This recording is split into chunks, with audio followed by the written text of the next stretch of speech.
This program is sponsored in part by the Oklahoma Energy Resources Board. The OERB is voluntarily funded by Oklahoma's oil and natural gas producers and royalty owners, and their funds are being used for well site restoration and student education all across the state. Since 1993, the OERB has restored more than 13,000 orphaned and abandoned well sites at no cost to landowners or taxpayers, employing Oklahoma contractors all along the way. The OERB is proud to serve the state of Oklahoma.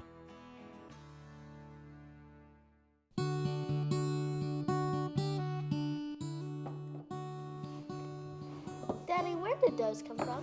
Well, let me tell you.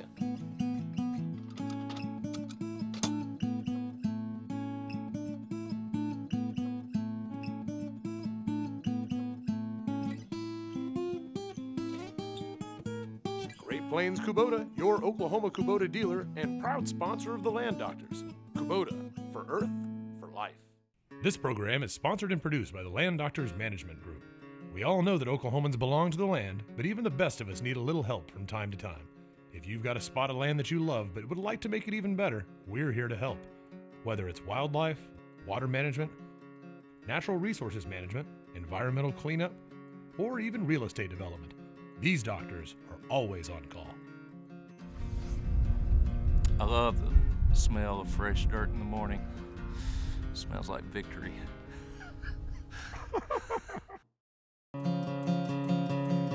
I need the Oklahoma wind to run open through my veins. I need the Indian grass to cut right through these long and lonesome days homeward bound. I'm homeward bound. I hear a scissor tail calling me from the redbud trees. I hear the topwater roar in the still of the day as the bass enjoy their feast homeward bound. I'm homeward bound.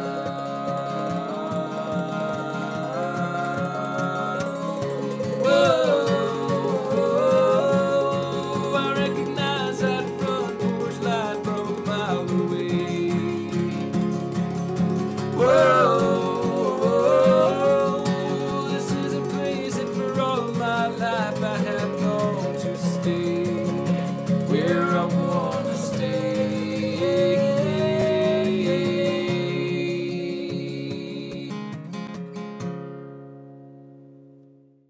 Hi, welcome to the first episode of the Land Doctors.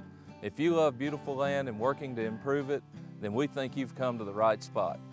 First, I'd like to introduce myself. My name's Kelly Hurt. I have a bachelor's in geology and a PhD in environmental science. I've worked for state, tribal, federal governments, and also private industry. In all those jobs, I found myself talking about nature and the outdoors more than I found myself enjoying them. My favorite job is the one that I have now, which is selling ranches. As a realtor, I find myself rediscovering the things that I loved so much when I was a kid. I'm out on the land, I get to see beautiful, beautiful property and enjoy it, just discovering what it has to offer. We intend to show you some beautiful Oklahoma properties that you probably will have a hard time believing are in this state. We're also going to show you some amazing things that people are doing to improve and manage their property. We hope to inspire you to get back outside and to enjoy being in the outdoors and remember the satisfaction of giving your blood, sweat, and tears to the land. Most of all, we hope that you take your family with you as you rediscover the joys of being outside and working on the land. We not only think you'll create great memories, but also build some character and determination in your family as you work on projects together. But at the end of the day, we want to remind you how therapeutic it can be to get outside in the fresh air and the sunshine and work on the land. With that being said, we've got some amazing things to show you today. So now let's get on with the show. This week we're coming to you from Chimney Rock Hollow Retreat in northeastern Oklahoma. The retreat is bounded on the northwest by Hudson Lake and on the southwest by Chimney Rock Lake. The water features on this property are unique because they're influenced by a man-made process. The Grand River Dam Authority pumps water into Chimney Rock Lake from Hudson Lake. They do this so that they can generate extra electricity to meet peak demand. They achieve their goal by allowing water to flow back out of Chimney Rock Lake into Hudson Lake, and along the way generating electricity as it passes through the turbines. Chimney Rock Lake is located on top of a hill comprised of fractured rock, and because of this, water leaks out of the base of the lake into surrounding hollows. One of these is located on Chimney Rock Hollow Retreat. As the water flows through the subsurface, it eventually emerges in the hollow in the form of springs. Because this water comes from the base of the lake, it's cool throughout most of the year and can support temperature-sensitive species such as trout. In addition, there's a large volume of water that passes through the hollow, with flows reaching 1,500 gallons per minute. Over the years, a number of low-water dams have been constructed on the creek. These low-water dams function to form fishing pools. Don Moore manages this fishery by stocking trout in each one of the pools. Now let's go visit with Don as he gives us a tour of the hollow and his latest building project. So here we are at the Hoover Dam construction site. No, it's not, but it's Don's construction site. And in the background you can see a large dam being built. And Don, one of the things I have to ask you is, how hard is it to build when you've got flowing water that you've got to deal with all the time? You know, that's probably been one of the greatest challenges out here, actually, is dealing with this water flowing through. If you can see, there's two streams running into this one here, and we're constantly moving the water to get around to get on the dam. We actually had to build half a dam to let the water flow through before we got our pipe set.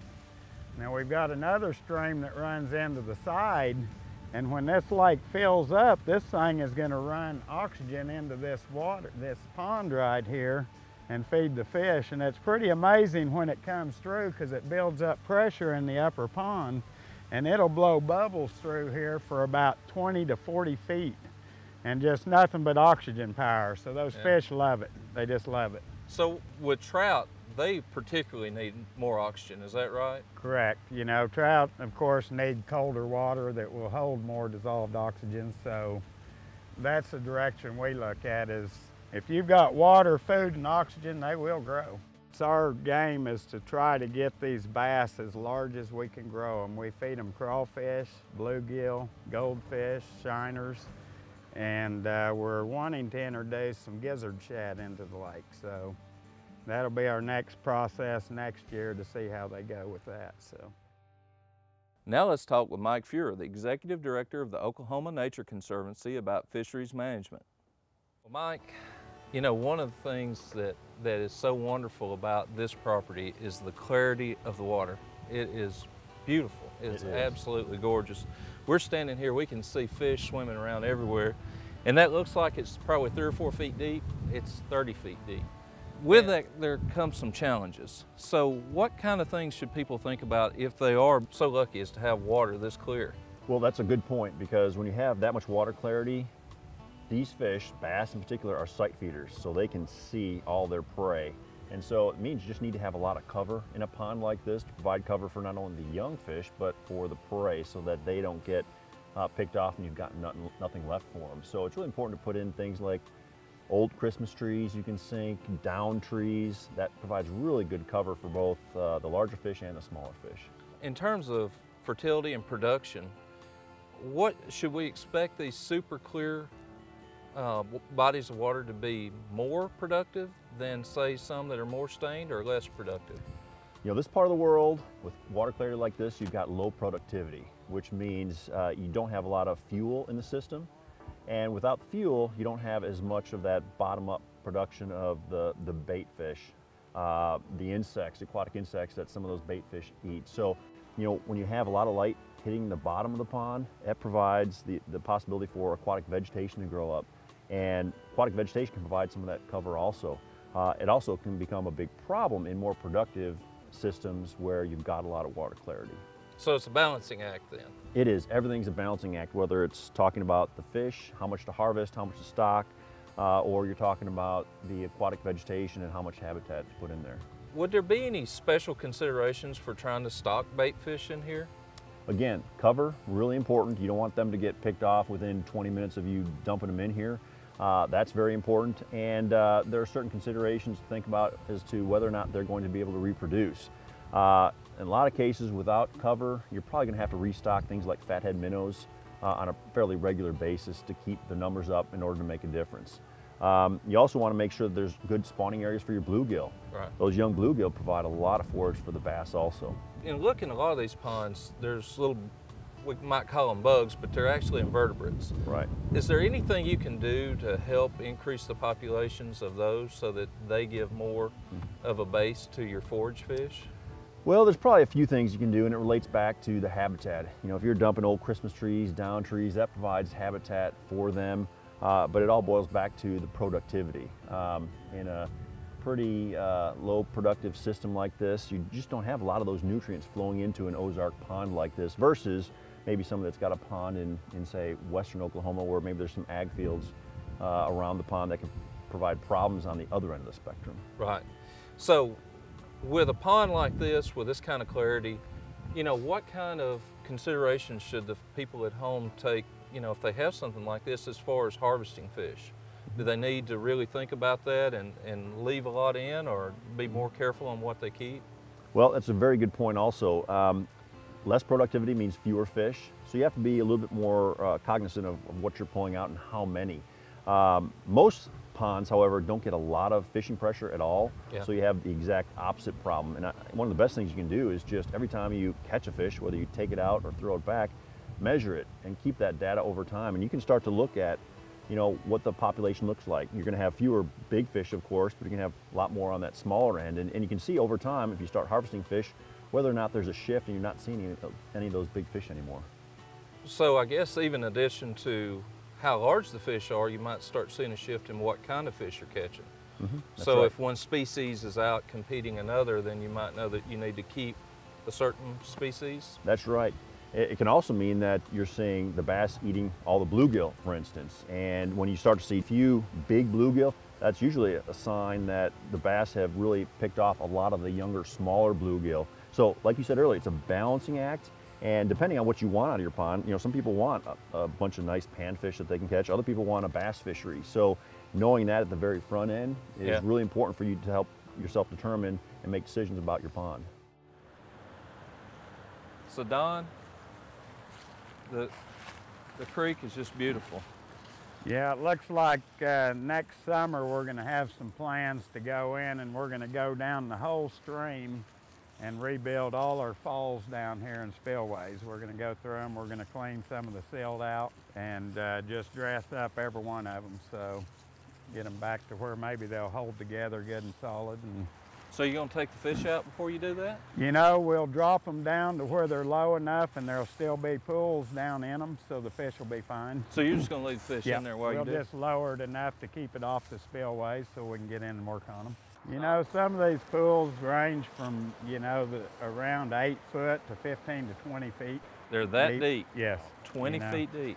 Some of the larger ones, you know, this pool right here is probably 8 or 10 foot deep in the, you know, in the deep part of it. Yeah. And this one actually has some crappie in it because the other day I'd caught a crappie out of this thing, a black crappie. Really? Yeah. How big was he? He was probably 20 pounds.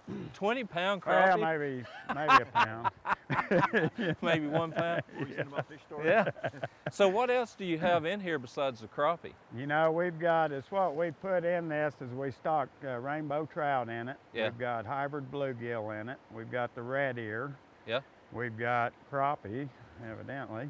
And we've got Kentucky bass, smallmouth bass. Oh, you got smallmouths? And largemouth, yes. How big are those smallmouths getting? You know, we've caught smallmouth around 3 pounds. 3 pounds? Yep. That's a good smallmouth. So they're getting pretty nice, you know. In that front pond up there, I think we've got some in there around 4. So. So now your trout, you stock them every year? Yes, we stock them usually twice a year as needed. Depends on how bad the otters hit us. You Really? know? So yeah. The otters are eating. Last year I'd stocked and the otters wiped out some of these first ponds in about 2 months. Wow. And so I kind of got to chasing after them a little bit, and otters are pretty smart. Yeah. So once you start chasing after them, they realize you're after them and they disappear on you. So they go elsewhere. They're awful fun to watch, but they're fish-eating machines. They are. You know, my grandkids come out and they just forget about the video games and everything once they get out there. Once they put it down, they never pick it up till they get back in the vehicle and heading home. Yeah. So while they're here, they're here. It's wonderful. They love it. I mean, that to me is a great hope, is that, you know, maybe people could start enjoying nature more and doing more things like this, and, you know, helping to improve the land, but at the same time improving the lives of their kids and making their families stronger. It's one and the same. Yeah, it really is. As simple as just taking a walk through the woods, you know, it'd take care of the day, wouldn't it? Now that we've seen what Don Moore's been able to do with low water dams on his property, let's apply that concept to my property in northeastern Pontotoc County. First, a little background. Don's property is located in the Caves and Prairie ecoregion, whereas my property is located in the Cross Timbers ecoregion of south central Oklahoma. There are two major differences between the properties. One of those differences is soil.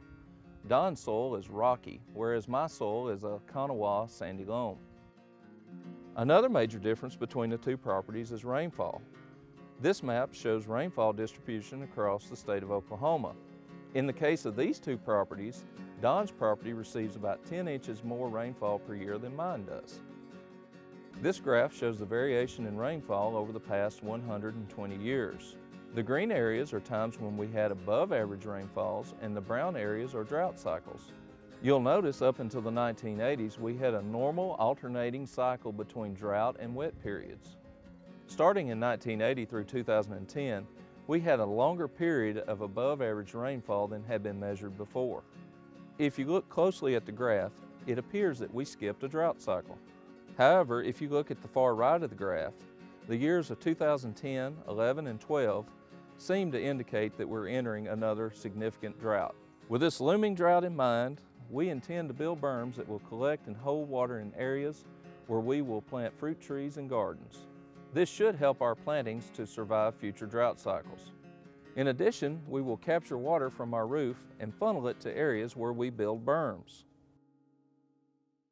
So this is a downspout that comes off of the gutter on the back side of our house, and we went and bought a really cheap little fitting that goes from the square end of the downspout to a round end that fits into a buried line that drains the water from the roof all the way out to a low spot in the pasture. So the water that comes off the roof will emerge from a pipe right here and another one over there.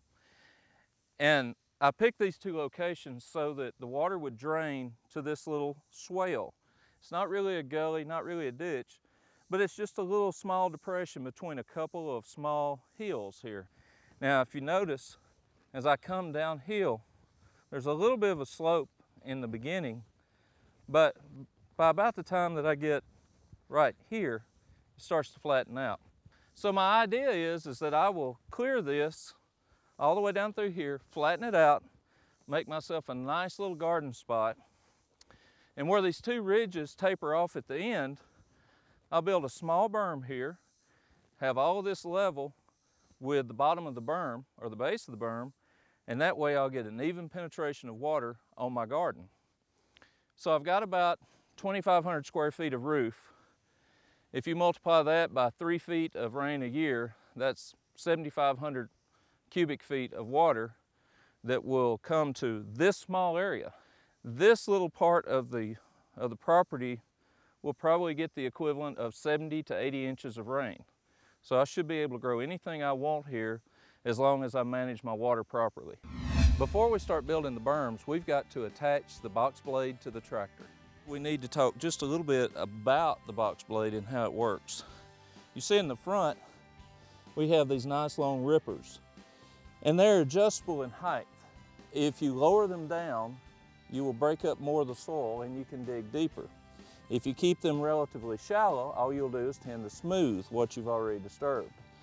And the way that you set those is just simply grab a pair of pliers, pull the little pin out. You can either go up or down with them. All the way down. I tend to be a little less aggressive. I have found when I try to take too large of a cut, I tend to make things worse. So what I try to do is just take a little bit at a time and just do it multiple times. The front of your box blade with the rippers, it breaks the soil up for you. And then the back has this grater blade, and it's got one in the front so that it will grade when you pull, and it's also got one in the back. And with this one you can actually push or back grade. Your first few passes won't yield dramatic results. Mainly what you're doing is removing the grass. It helps to speed the process along if you cut perpendicular to your initial passes.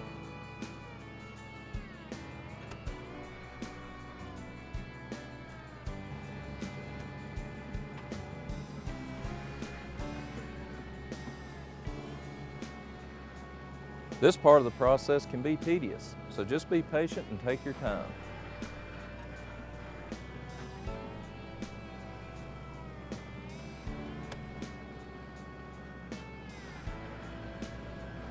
Once you blade away all the grass, then you can start moving soil.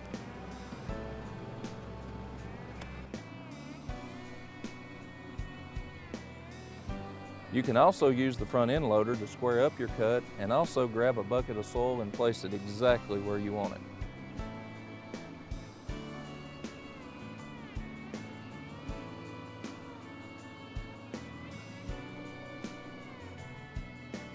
Don't forget that you can use the tractor in reverse and back blade. The last step is to use the box blade to level the top of the berm. Just a few touch-ups with a rake and this berm is complete. We had a light rainfall after we finished constructing our berms. But because our berms are integrated into the slopes, they capture a large amount of water even from a small shower. To help you visualize what this would look like in the future, we use this limb to simulate a fruit tree. As you can see, even though it was a light rain, the berm was able to capture approximately 20 gallons of water. This water would soak into the ground and naturally water the tree and help it survive future droughts.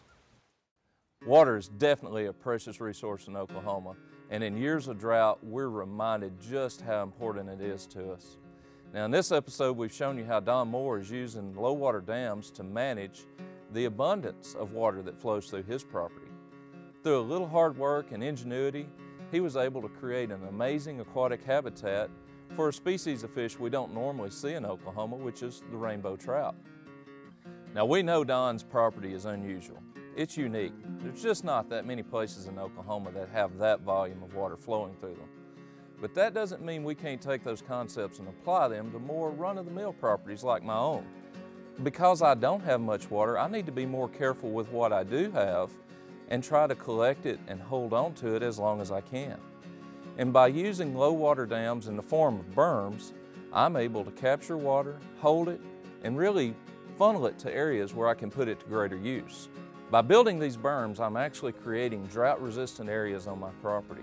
So now I can follow that up, I can go in and I can plant fruit trees, I can plant small gardens in those areas, and they'll be much more drought-resistant. So we hope this show really inspires you to go out and try some of these techniques on your own property. We hope that you're able to create some drought-resistant areas where you can plant some trees and gardens and enjoy them for years to come. Now, if it works out great and you have some great examples to show us, drop us a line at landdoctors.com. We'd be glad to share it. Now, if it doesn't work out so good and you'd like a little bit of help, also drop us a line and we'll see if we can brainstorm to figure out what you can do better. Like everyone else, every one of my projects has its moments where things don't go just exactly like we want them to. So hang around after the credits and you can see a few of our bloopers. But for now, I'm just going to enjoy this rainy day and think about all the stuff that I want to plant this winter and fall. I need the Oklahoma wind to run open through my veins.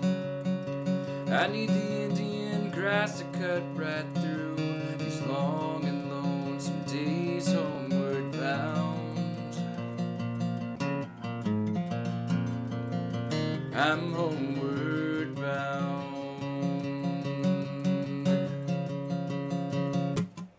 I hear a scissor tail calling me from the redbud trees. I hear the top water roar in the still of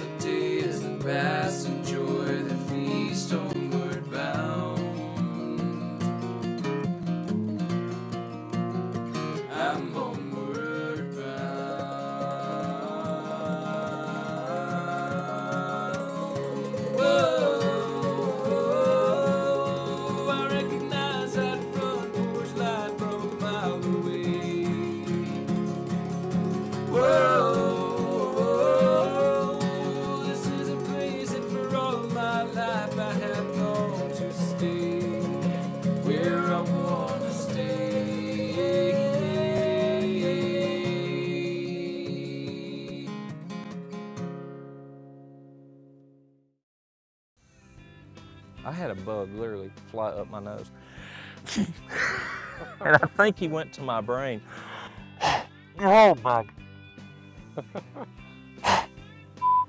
We're going to, Turn your phone off though. let me turn my phone off here. Yourself determine and make decisions about your pond. If I paid you $1, would you jump in? No. 20 maybe. He's little, but he's mean. A few large bluegill, that means that you're making me laugh with that stupid grin on your face. This program is sponsored in part by the Oklahoma Energy Resources Board. The OERB is voluntarily funded by Oklahoma's oil and natural gas producers and royalty owners, and their funds are being used for well site restoration and student education all across the state. Since 1993, the OERB has restored more than 13,000 orphaned and abandoned well sites at no cost to landowners or taxpayers, employing Oklahoma contractors all along the way. The OERB is proud to serve the state of Oklahoma.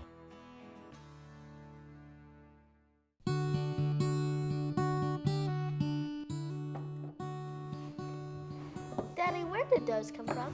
Well, let me tell you.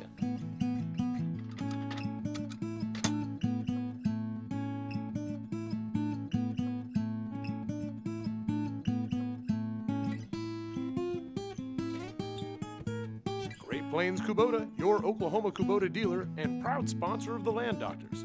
Kubota, for Earth, for life. This program is sponsored and produced by the Land Doctors Management Group.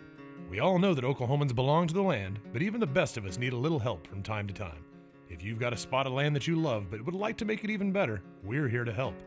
Whether it's wildlife, water management, natural resources management, environmental cleanup, or even real estate development, these doctors are always on call. I love the smell of fresh dirt in the morning. It smells like victory.